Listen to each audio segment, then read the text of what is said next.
Hey everybody, it's Rob from Flailthroughs. This is Gundam Battle Operation 2, and I am in the I think it's a level 2 or 3 Zaku F2. Whatever it is a 350 point machine, and it's pretty good. You may notice that if you remember the Zaku F2 from the first Gundam Battle Operation, it has some weird dealies on its backpack. The reason for that being it is specifically based on Neuen Bitter's custom Zaku F2, which has seen at least a master grade model. But in terms of most of its capabilities, it's pretty much what you remember from the first game. It has a dodge roll. That's my evade right there.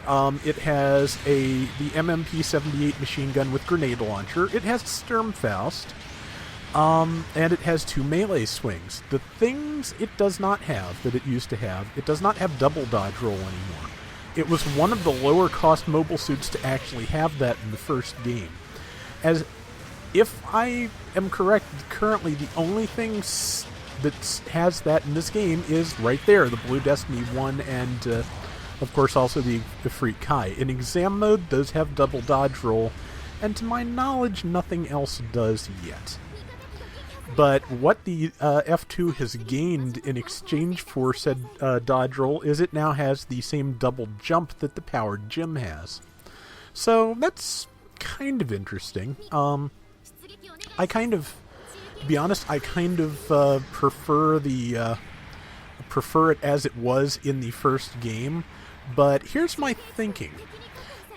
We may get one that is like the one in the first game without the dealy bops on the backpack, without the double jump, and with the double dodge roll restored, and as you can see, that grenade launcher has pretty great range. But as the Federation Forces version, because with no faction locks in this game whatsoever, it doesn't make too much sense to have 2 versions of the F2, that don't do different things. So, I have a feeling that this one might have the space specialization. I'm not sure. If we get the Federation Forces F2, I expect it to have the ground specialization and the double dodge roll. And again, not the things on the backpack, because if you were going to have one specifically set up to have the double jump, having the things on the backpack would make more sense for that. So yeah, but I'd say it's roughly the equal of the Gym Command, which is, it's pretty capable. If there are other weapons for it, I think it could probably use the Zaku Bazooka. I honestly have not checked, because I do like to try the default weapon. I was trying to ready up my Sturmfaust in time to hit that guy. If I had been smart, I should have gone for the Heat Hawk. But, like I said, it does get a double swing on the Heat Hawk, so that is, an improvement over most other models of Zaku. For those of you who may not know the design history of this mobile suit, the standard F2 without the backpack additions started life as Hajime Katoki's version of the standard F-type Zaku from a canceled project called Gundam Sentinel 0079. Gundam Sentinel was a side story to Zeta and Double Zeta that was pretty much where Katoki got famous, doing various designs for that for, I believe, Model Graphics magazine. And after that, it was so popular that he moved on to try and do a 0079 project, which is where the Gundam Verka comes from. The Gym Kai was originally just his version of the Gym.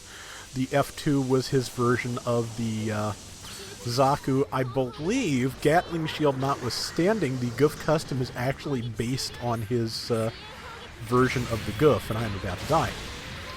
But yeah, so that's basically the history of these designs.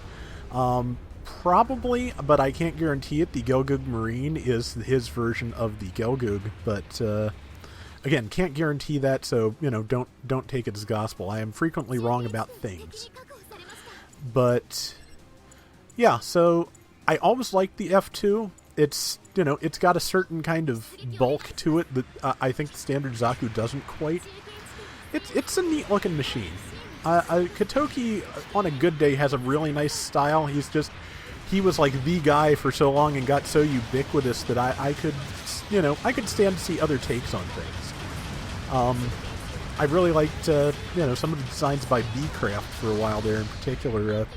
They're like the Astray red and blue frames, even especially the base versions, were B-Craft, very nice. And I think B-Craft also did the base design for the Strike before it was reworked by someone else for animation.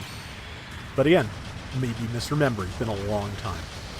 But let's see, managed to kill that guy with a tackle.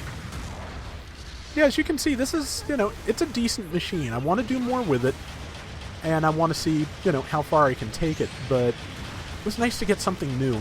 That's the thing sometimes with gacha games. Once you get to a certain point in them, it can take you a long time to see something new, especially something new you actually want. I mean, you can get another level of this or that. You can you can get things to strengthen the things you already have, but just sometimes you'd really like to get, a new mobile suit, a new character, something.